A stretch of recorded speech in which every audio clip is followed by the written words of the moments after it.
Okay, part 2. We are back with Jayne and hearing her amazing story. I just had a little technical bleep, a little pimple, and thank you so much, Jayne, for your patience. You have learned well over 37 years. So go ahead. So we left at the book came. The book came in the doorstep because you figured out there was some fear here, and you went ahead, and this is where Google and Dr. Google can be very helpful but you began to apply it to your life. So go ahead. You've read the book, and then what? Yeah, so I read the book, and the symptoms did start to decrease just from reading the book. But because I had been in chronic pain for so long, and I started to understand this more, I thought, gee, those neural pathways of mine have been embedded for a long time, 37 years. Perhaps I should seek some professional help. So again, I took to the internet, Dr. Google, and I live only an hour and a half from Canada's capital, city of Ottawa. So I was hoping perhaps there was, somebody in that city that specialized in this area. But really, what I found in all of Canada, I found Pain Psychotherapy Canada. They're out of Calgary, Alberta. They offer virtual appointments, but they're a very specialized clinic for neuroplastic pain. Wow. So, their director founded the clinic because he himself had several years of chronic pain. And so he founded this clinic specifically to deal with this. So they had a 20-minute free consultation virtually. So I signed up to have that done. Had to wait a few weeks to get in for that. And so in that time, I just started to apply everything that I had read from Alan's book, and also kind of do some more of my own research, because I do have that type A personality. You've been doing meditation and yoga, and you've been thinking a little differently about this now. Yes, definitely. So had the consultation. I was like, this is exactly what I need. I was thinking, where has this been all my life? I mean, it's a fairly new clinic, and really in all the 37 years, I had never heard anything about neuroplastic pain, TMS, mind-body syndrome. No professional, I had never come across it on my own. So, here I was all of a sudden, and I'm like, this is it. So, And how did you fold into it? Because for some of us, and I know it's just, it's like 37 years. How am I going to do it? You obviously were convinced, because you came from a medical model. You were a dental hygienist. You understood the medical world. But what was the key for you to what Alan Gordon calls buying in? Like, you bought into it. You were like, this is going to be the place I'm going to heal. Like, I imagine that happened over a period of days, but was it something was like there's a reason this happened? I'm not a victim. Like, something specific happened there with your mind and thoughts? I don't know if it was one specific thing. But his book, it all made sense. I guess in part because I had tried every single physical intervention and none of them ever helped. But when his book talked about the fear and, how we become obsessed with the symptom, and the fear is the fuel, and emotions and emotional repression and trauma. And I was just like, it all just totally made sense. The book was written for you. It really was. He should have had my name in it, dedicated to Jayne, because the book was written for me. And now that I know there's a whole world of people like us out there. Sensitive, strong human beings. Yes. So all the things he talked about just fit. I know people don't always have 100% belief right away. I did. I just knew that was what I had. And I also knew I could get better. I don't know why I had such a strong belief right away. But I just feel blessed that I did. I could get better with the proper resources and support.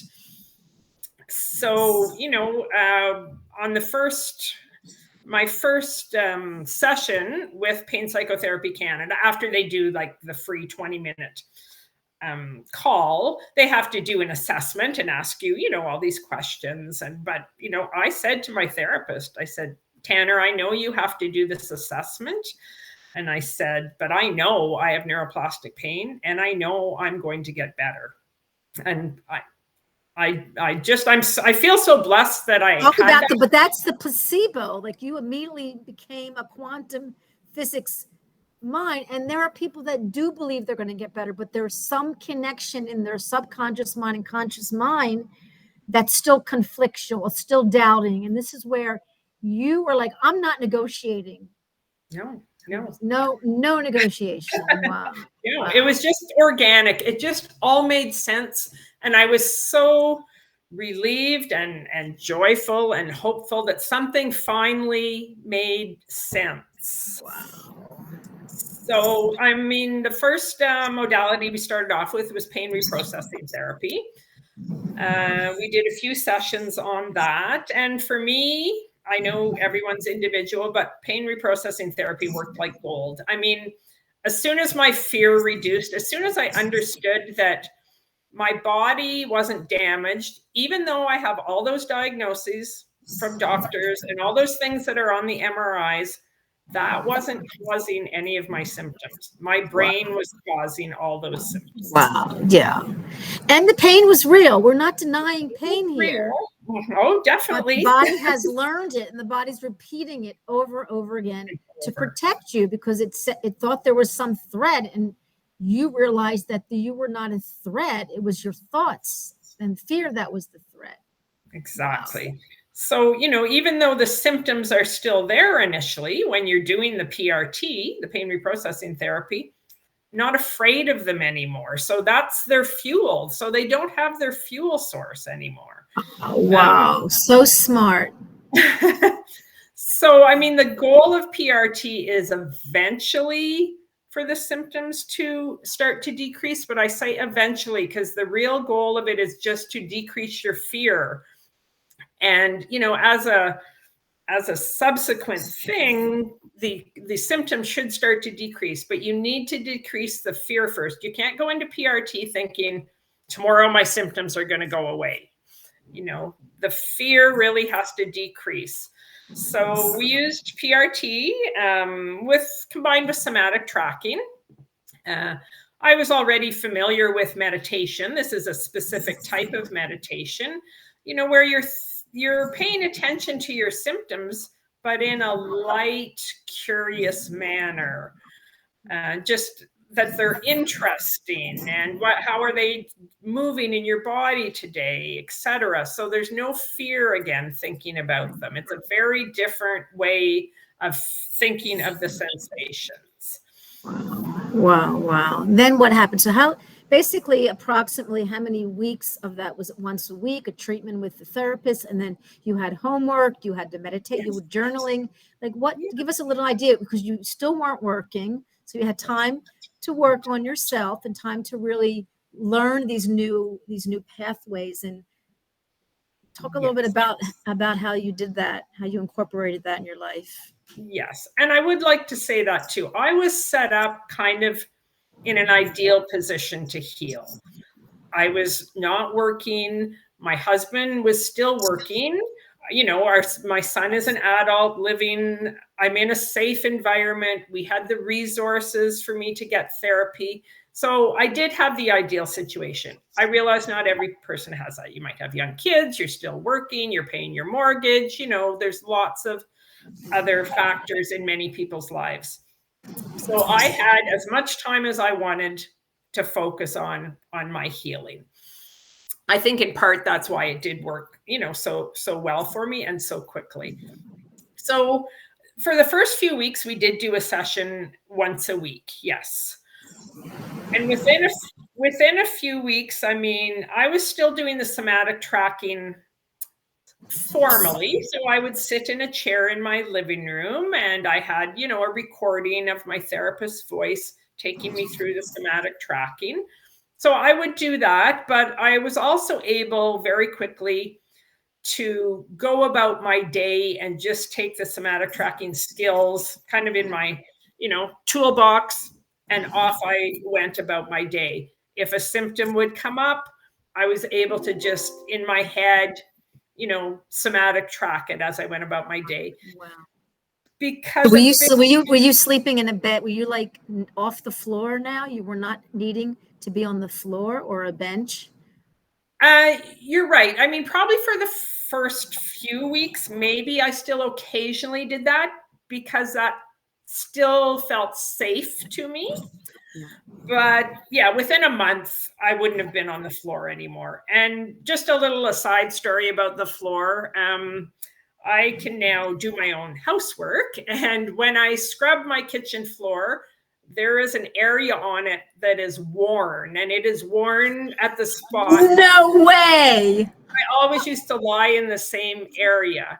So, oh my goodness. You know, every time I scrub my kitchen floor, it's just a little reminder of, you know, where I was, but how far I've come, and all the things that are possible that I never. Wow, unbelievable, Jayne. And tell the listeners a little bit more about the other symptoms that were coming and going, and that obviously were able to. It wasn't like one thing got better and then another thing came up. Like everything started to change for you. Other symptoms like what? The insomnia also started to get better as the fear went down and as I started to regulate my nervous system. Yeah, the knee pain, the hip pain, like really everything started to decrease. Now, sometimes though, well, I shouldn't say sometimes. As the physical pain started to decrease, though, I did find my anxiety increased, which now I've heard actually is quite normal. But by then I understood the mind body, you know, therapy so well that really I just applied the principles of PRT to the anxiety. I wasn't afraid of the anxiety. I welcomed it in. I sat with it. I was like, hi, anxiety, you're here today. That's fine. You can come along with me for my day. Stay as long as you like. That's it. The anxiety is the pain. The anxiety is protection. And you decided to not create any more conflict and understand that you're just full of fear. You were maybe not in touch with your body in the way that you needed to be. And here's what played out after the accident, you know, when you were 19. And wow. And well, so were you doing journaling? Were you doing anything else? Any other than mind body methods? Well, you said how I was not in touch with my body. I mean, I totally. So after we did the PRT and the somatic tracking, the next kind of modality we got into was emotional awareness and expression therapy. Wow. And I had no idea that you were supposed to feel emotions in your body. I mean, I had only ever cognitively thought of emotions. I didn't know. I mean, I think this should be taught in schools, actually, now that I understand it. That's amazing. So yes, we went off into that realm. I have trauma in my childhood background as well. So my therapist had always left that as an option if I wanted to pursue that avenue as well.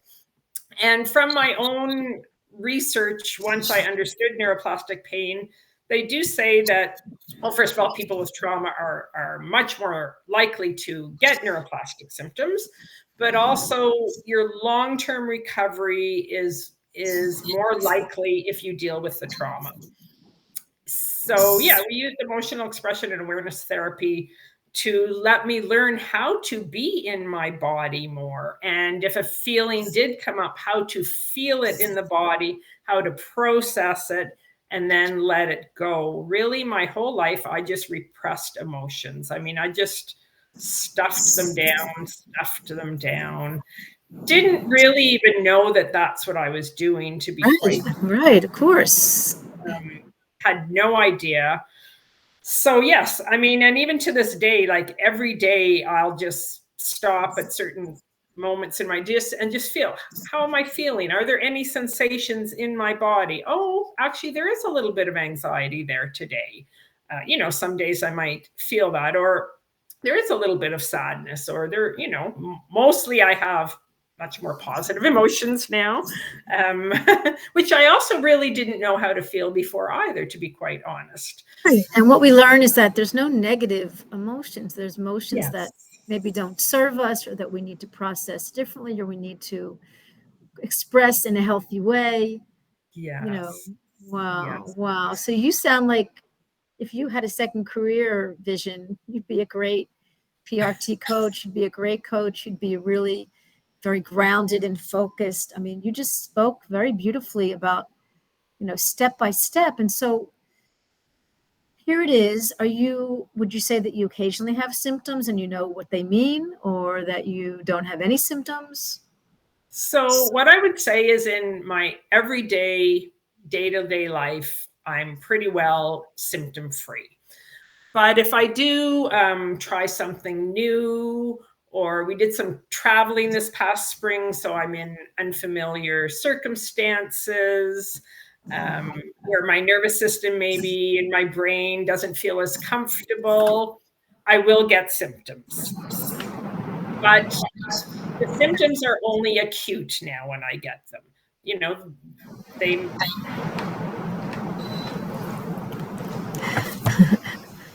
may last, they may last 2 minutes, they may last 2 hours. Occasionally, even when I was traveling, they may last 2 days, but they're not chronic. They're going away. I just go back to my somatic track. I have zero fear, though, when the symptom comes. I mean, like zero. That's it. Fearless, we call it fearless movement, or face the fear and do it anyway, or I call it having coffee with the fear. Right. And seeing that, you know, look, and even if there's, God forbid, a real threat, I think you'd be able to handle it a lot better and understand it and protect yourself. Yes. Yes. Wow. No, you're right, because I did have a bit of a little medical issue this past spring, and I had to have a couple procedures done. And yeah, you can use these skills, in your everyday life skills. Life skills. I'm like, no, I'm safe. There's no fear. I use it for you're right. Smart. In so many areas.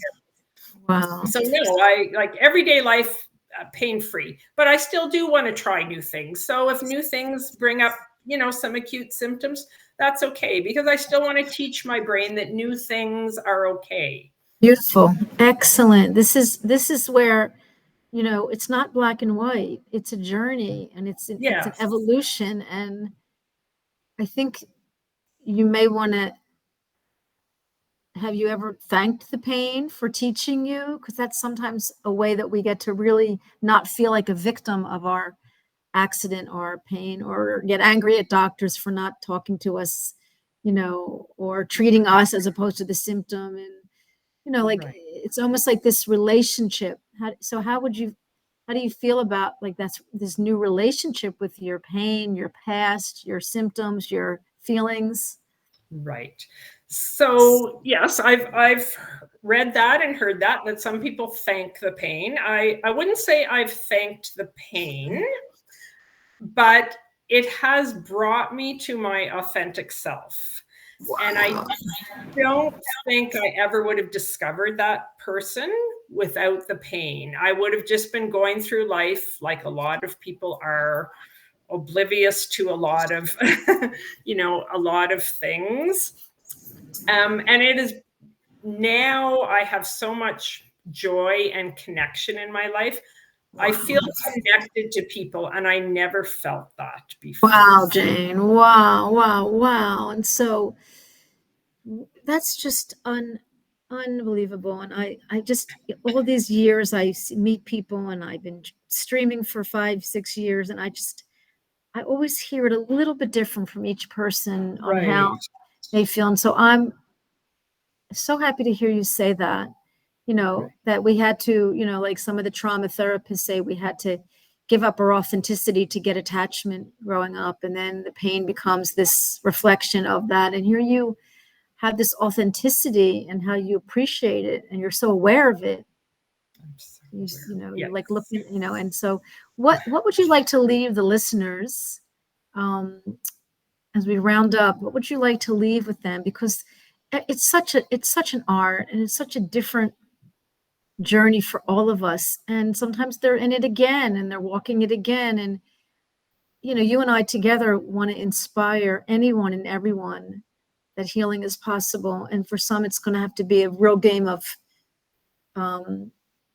repetition, and hope. So in that light, what would you like to leave with our listeners? Mm-hmm. Well, I mean, yeah, hope. There's don't ever give up hope. I mean, 37 years, I had no idea that any of this existed. So, some of your listeners right now, I know exactly where they are. I was there with them. I was in despair, survival mode, like really just existing. I had, hardly any quality of life. But there's always hope. If everything else has been ruled out, then mind body's modalities, it might not be the same ones that worked for me, but that has to be your route. It might seem like a big mountain to climb, but if you don't try and climb this mountain, where are you going to be? You're just going to be stuck where you are right now, and stuck where I was for 37 years. Wow. And I'm here because I don't want people stuck for that long. I mean, I could be angry. You're right. I could be angry about my past, but I'm not. I've have a purpose for it now. And my purpose is to help others discover it sooner in their journey. That, you just have to keep trying the mind body modalities, a different coach, a different therapist, a different modality, a different book. But if everything else has been ruled out, then this is your answer, and this is other people's way out as well. Short of you having your own YouTube channel and writing a book, you have inspired me, I think many people, to hear this. You have blessed my live virtual studio, and I am so thrilled that you commented, and I am so thrilled that I respond to every comment on my YouTube, because for me, it's like I'm blessed to be in this position, to be this bridge between you and possible people that can heal. So I am grateful, so grateful to the internet. I'm grateful for the YouTube. I'm grateful that we met and that you responded, and we lost each other, and then we had to figure each other out. We did it in your persistency in getting it done, and my persistency in getting it done. And here we are. And what an amazing story. Thank you. Yes.